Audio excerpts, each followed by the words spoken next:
Paano gamitin ang Objects on Path tool sa Adobe Illustrator? Let's fucking go! Okay guys, so dito tayo ngayon sa Adobe Illustrator at for today's video ang ating problem ay kailangan nating i-recreate itong logo na to, pero hindi ko makita-kita ang font na ginamit niya, so binector ko na lang kaya hindi ko magamit ang type on a path. So ang gagamitin natin for today ay ang Objects on a Path tool.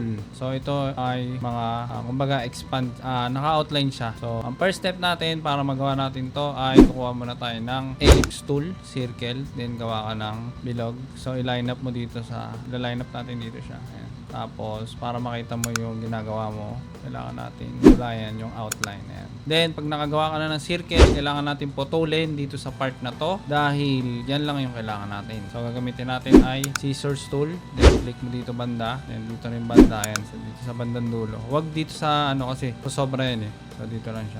Ayan. So pag na-click mo na yung dalawang dulo na yan, delete. Click mo na yung delete sa keyboard mo. Then okay na, meron na tayo path na pwede natin magamit. Then the next step, select mo lahat yung iyong mga objects. So in this case, mga letters na expanded. Then pag na-select mo na sila, click mo na tong objects on path. Tapos pagka-click mo niyan, may lalabas na cursor na ganito. Hanapin mo na yung path mo. Then select mo na rito sa dulo. Yun, okay na siya guys. Ganun lang kabilis. Then pwede mo pang baguhin yung spacing niyan. Then itong bilog, madali na lang naman yan. Gagawin na lang natin. Okay? So yun lang. Sana may natutunan kayo. Alright, so yun lang naman para sa video na yan. Thank you for watching and follow for more graphic design videos. Bye-bye.